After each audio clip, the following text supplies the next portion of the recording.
អត្ថប្រយោជន៍ដ៏អស្ចារ្យរបស់ផ្លែចេកទុំសម្រាប់សុខភាពផ្លែចេកទុំគឺជាផ្លែឈើដែលងាយស្រួលរកមានតម្លៃសមរម្យនិងមានប្រយោជន៍យ៉ាងសម្បូរបែបដល់រាងកាយមិនថាអ្នកជាអត្តពលិកឬគ្រាន់តែចង់រក្សាទម្លាប់ញ៉ាំល្អនោះទេ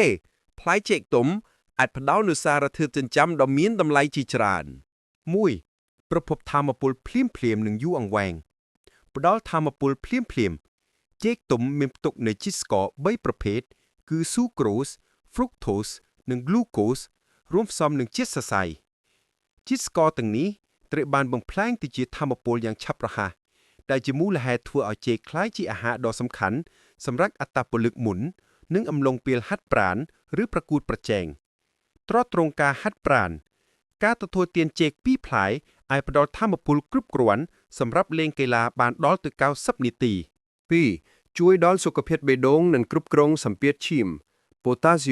Potassium គឺជាសារធាតុរ៉ែដ៏សំខាន់ក្នុងការប្រឆាំងនឹងជំងឺលើសឈាមដោយវាជួយគ្រប់គ្រងកម្រិតជាតិទឹកនិងសូដ្យូមក្នុងរាងកាយព្រមទាំងសម្រួលសម្ពាធឈាមឲ្យនៅធម្មតាវីតាមីន B6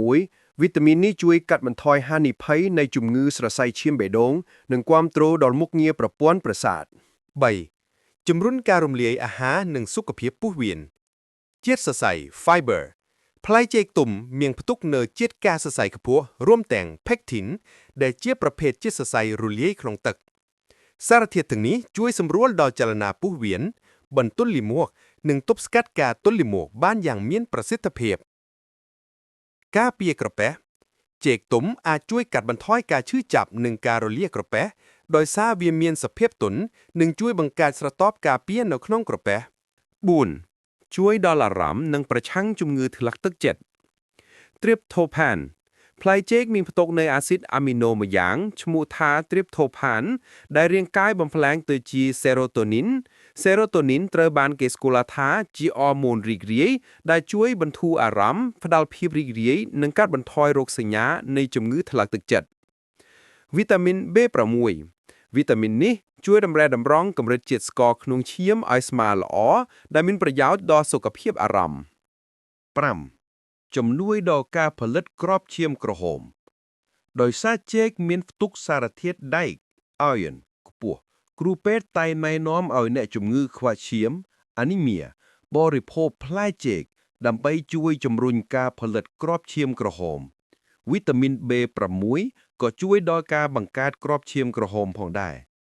ការបកស្រាយលម្អិតភាពខុសគ្នានៃអត្ថប្រយោជន៍រវាងចេកខ្ចីនិងចេកទុំភាពខុសគ្នាសំខាន់នៃអត្ថប្រយោជន៍រវាងចេកខ្ចីមិនទាន់ទុំនិងចេកទុំគឺស្ថិតនៅលើការផ្លាស់ប្ដូរសមាសធាតុម្សៅនិងស្កររបស់វាដែលមានឥទ្ធិពលខុសគ្នាទៅលើប្រព័ន្ធរំលាយអាហារនិងជាតិស្ករក្នុងឈាម 1. ចេកខ្ចី Unripe ឬ Green Banana ផ្ដោតលើសុខភាពពោះវៀននិងជាតិស្ករក្នុងឈាម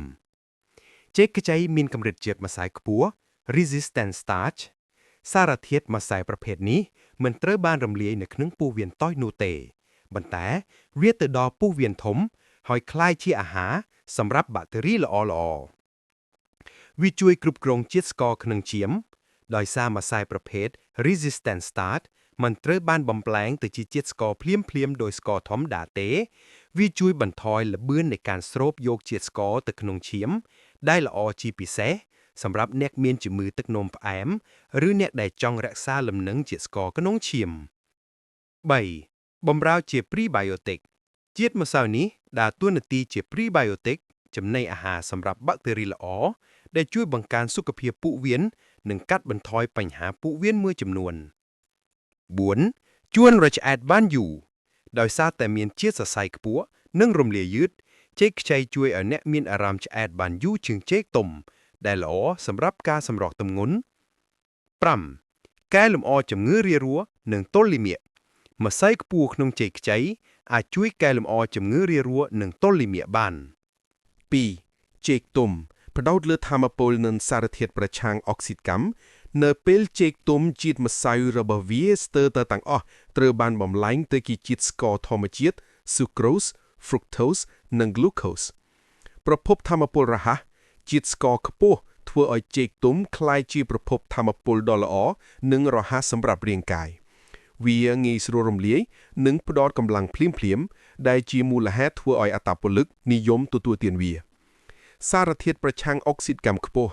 ជាទូទៅចេកកាន់តែទុំវាកាន់តែមានកម្រិតសារធាតុប្រឆាំងអុកស៊ីតកម្មខ្ពស់ដែលជួយប្រយុទ្ធប្រឆាំងនឹងរ៉ាឌីកាល់សេរីនៅក្នុងរាងកាយងាយស្រួលរំលាយដោយសារតែម្សៅបាំងបំលែងទៅជាស្ករអស់ហើយចេកទុំមានសភាពទន់និងងាយស្រួលបំផុកសម្រាប់ប្រព័ន្ធរំលាយអាហារជាពិសេសសម្រាប់អ្នកដែលមានបញ្ហាក្រពះឬពោះវៀនងាយប្រតិកម្មបើគិតថាវីដេអូនេះល្អសូមជួយចែករំលែកបន្តផងសូមអរគុណ